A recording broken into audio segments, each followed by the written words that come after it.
Hello everyone, it's Shel from Paper Actio Studio. Today I'm sharing with you the 6x6 canvas panel that I made for the third winner, Ash's Vision from YouTube. Remember I had that 4,000 subscriber giveaway. This is the third one. She said that she likes the shapes that she likes are hearts and leaves. The colors that she was currently into is bright pink, orange, and yellow. And she said that she doesn't have a tattoo, but she would like a phoenix tattoo for various reasons. She also says that she has pink Crocs that she wears, which I think sounds pretty cute. And those are the things that I had to work with. Oh, and she likes her favorite room in the house is the kitchen. I decided that I would make a phoenix. I've never drawn a phoenix before.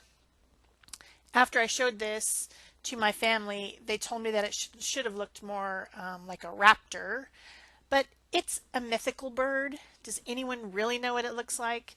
I didn't want, I think raptors look mean, they got the claws and then beaks and they're going to come get you. So I didn't want that kind of bird. So I'm doing a drawing on mixed media paper that I cut to 6x6 so that I wouldn't make the drawing too large. I'm using my soft graphite mechanical drafting pencil, which I highly recommend if you want to practice drawing. This is just so easy to draw with, smooth and easy. And then I've got my white eraser, and I've decided that that's the kind of eraser that I like. I tried a few different ones. I tried a plastic eraser, I tried a kneaded eraser. I thought the kneaded eraser was the answer, but then it started getting dirty, didn't like it. This one I've really been liking, so that's my preferred choice. So once I was done drawing to my satisfaction, then I took out a few different size nibs on my illustration pens. These are India ink, and so they're permanent when dry, so if I put something over the top of them, it's not going to be a problem. So went ahead and drew all my lines in black. Then I was thinking about flames, and I was thinking about this thing that had been a popular thing that people did, I don't know, a year ago or something, called dendritic monoprinting. Never tried it, but I always thought that the result of it looked like either water or flames, depending on the colors. So I had this leftover piece of plexiglass that from a project I just did sitting in my room, and then I had this piece of thick packaging, which is like some kind of an acrylic, I don't know, it was from, I don't even know what it was on, but it says Xfinity on it, so I know that it's from some sort of packaging from my cable company. And so I decided to try out the dendritic printing, and the first one I did was orange, and I did it on these scraps of deli paper. Then I decided to layer some more colors on. So basically you need a fluid paint. So you could either water down your acrylic, or in this case I used either the DecoArt's Media Fluid Paint or the Golden High Flows. So these are, a liquid acrylic. And then in some cases I sprayed it with water. I'm not a pro at this, but it worked perfectly fine. You need to squish those two hard plates together. This won't work with a jelly plate, because jelly plate's too squishy. You've got to get that reaction of the fluid in between the squishing of the firm stuff. You could use 2 pieces of glass if you had, like broken picture frames where you've got glass from them or something like that. That would work too. And so I just layered one color on top of another until I got something that I thought looked like flames, and I'm going to use those in my background. Then I was also thinking about ash, and phoenixes rise from the ashes, and ashes are generally gray. So I picked this warm gray golden fluid acrylic for my background, and I just dripped it on one side and then tapped it down, put a little water on it so that it would flow, and got kind of a smoky ashy background. And then I used this fine copper at the very bottom for some small drips to make it look kind of like embers.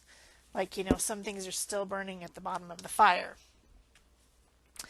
This all was like, I did think about this, but it was so fun that I didn't strain my brain too much. I just knew that I needed an interesting background because I was going to collage my phoenix over the top. So I needed something in the background. So then I just tore my dendritic monoprints. I don't know why it's called that. I don't know what that means. I just know that's what it's called. Someone else came up with that. I don't know.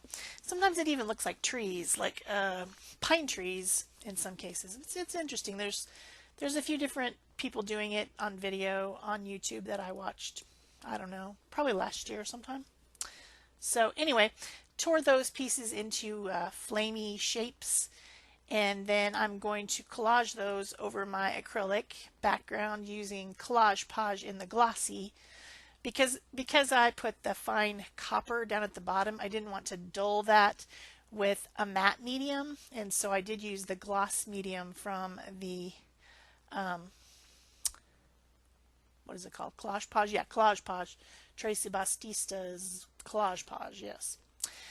So once I have all those pieces on there, I'm just like, I think it looks like flames. I think it's cool. I'm really, really happy with this piece. I hope that Ash likes it. I kind of want to keep it. I really like it. I'm going to keep a scan of it because I don't know what I'll do with the scan. So then my next decision, as you can see, I'm sitting there tapping my fingers on the table, is trying to decide how I'm going to add color. And I decided to use Inktense pencils. These pencils are from Derwent, and I don't know what kind of ink they are, but they color like pencils, and then when you activate them with water, they become permanent once they're dry. If you don't activate it with water and let it dry, then they will smear. But if you do activate it and let it dry, then they become an ink, and then they're just permanent. And it's kind of a unique feature for a colored pencil, because I wanted the look of watercolor, but I wanted an intense color. I wanted it to be very bright, because obviously my background is bright, and so I need something bright. And then I also wanted light areas, so I started out with using my Posca pen to blend in a little bit of white highlights, but then I decided to just use the fluid golden titanium white, and I just put one little drop of it there on my deli paper, and I'm picking it up. Some of the times I'm coloring the Inktense pencil onto my deli paper and picking it up with my water barrel brush. This is a fine tip one that I have. It's not the one you guys usually see. Usually I'm using the fatter tip. And then sometimes I'm drawing the pencil right onto the paper if I wanted a really brightly colored spot, and then blending it using the water. So I am using a heavier paper than I normally do for collage. Usually I collage with scraps on top of a deli paper, or sometimes a newsprint thickness. This is a mixed media paper from a mixed media pad, so it is a little bit thicker.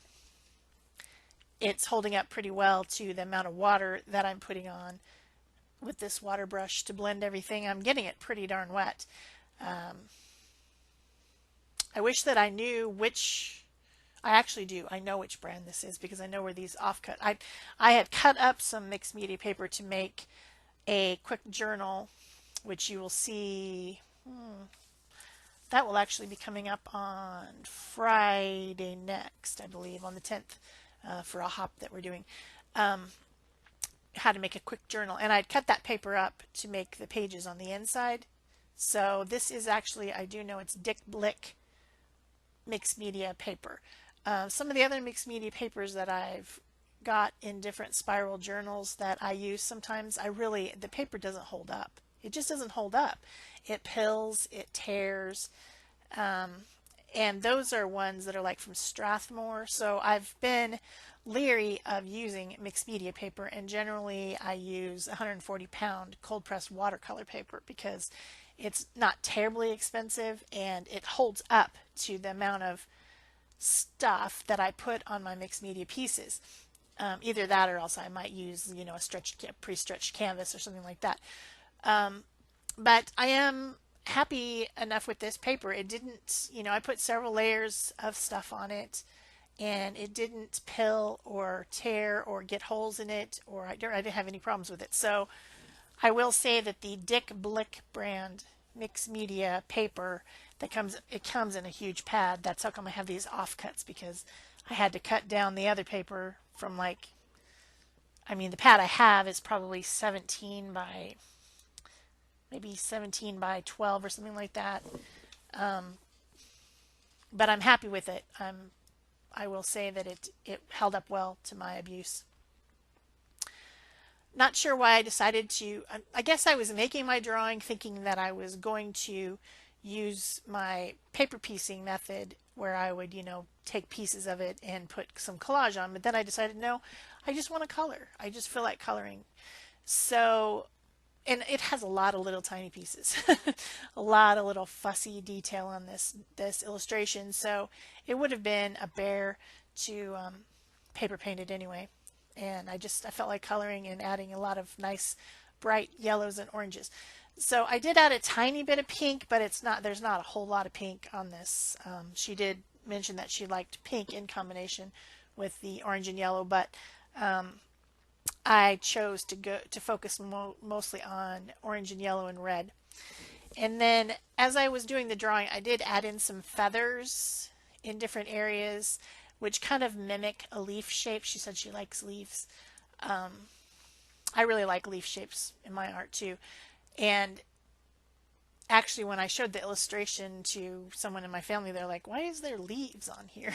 But then once it's colored, I said, "Well, once it's colored, they're not gonna look like leaves. You can tell they're feathers." So I hope that you can.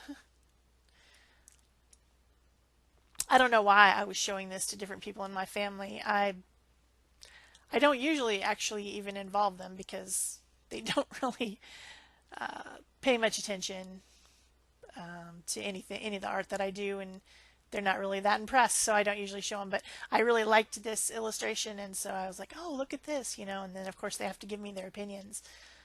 Oh yeah, those look like leaves. Oh yeah, you know, that looks like a mouth. It's like, you know what, guys, just shut up. They are all guys, that's why. But anyway, I'm happy with it. So then, of course, I fussy cut the thing out, and I ended up having to cut a few pieces off of it because I couldn't cut that small of a line, you know. Separated it a little bit. Then I am attaching it to the canvas panel using the same Collage Page glossy collage medium. And it's working fine. This is a thicker paper, and I thought, oh, do I need to get out the gel? But then I thought, well, the gel is matte, and I don't have a glossy gel. Actually, I do think I have a 3D gloss gel. I could have used that. Oh, anyways, worked fine. I didn't have any problems with it. So this Collage Page, I guess, is designed to do thicker papers. So then I added in the few little pieces that I ended up having to cut off because I couldn't cut them thin enough. I couldn't cut their little string attachers thin enough, so I figured I would just cut them apart and then draw the lines in later. And so I accidentally trimmed off the top of that curly Q on the top of the bird's head. Huh.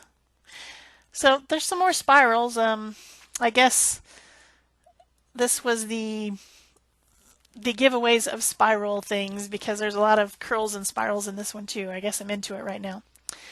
So once that was all dried up, I wanted to add in, there's a couple places. Oh, one thing I didn't mention, I did take my brush pen out of my illustration set and go around the edges of everything so that I wouldn't have that white edge, because it is a thicker paper. You would see the white edge where I couldn't trim it well enough. Plus, even if I did trim it well enough, you'd still see the, like, where the ink isn't on the edge. So I did the whole brush pen around the edge, and some of the places I got a little bit of white, I mean not white, black, in places I didn't want it. That, you know, I wasn't very precise or whatever as I was trying to go around the edge. So then I thought, well, I'm going to add in, I'm going to, fix those places where I smeared some black ink on it, and I'm also going to add in some more bright color and highlights using acrylic paints. So these are the Deco Art Media line or the Golden High Flow, as you can see there on the table, those type of acrylics. And I'm just using a very small round brush to pick up the paint off my plate palette there and apply it. And using quite a bit of the titanium white to lighten up places because the background is pretty intense and I do want the phoenix to show from the background, away from the background. So I add quite a bit of the titanium white in different places. And then I even go in and metallic it up a little bit with some of this fine copper, because I do have the fine copper embers down at the bottom, and so I wanted to bring that color into the whole piece. I even did some splattering with it. I needed to shake it up some more. So then I added more splatters. So there's metallic-y copper splatters all over, and they will be fine with the glossy collage page. So then once I got all that completely dry, you remember before you go back in with pens, you need to really get everything dry or you're going to ruin your pens. I've ruined so many pens due to impatience. And these pens aren't exactly cheap. I think this pen wallet is like $17 or something, so I don't want to ruin my pens. So I really gave that thing a good dry. And then I'm going back in with just, at first, this size small nib and adding in some more black lines where I have gone over my outlining with some type of acrylic or something that's like it dulled down my lines. So I need to add them back in. And then I'm going to add some more detail using my brush tipped one, which is thicker. Adding back in the curls. I cut off the curls because there's no possible way I could possibly cut out a single line curl like that. So I'm drawing them back in using the brush tip.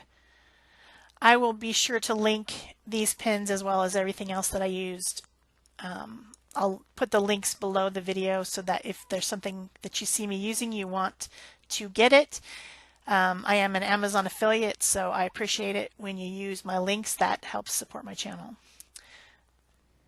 Basically by letting me get some more art supplies and try them out.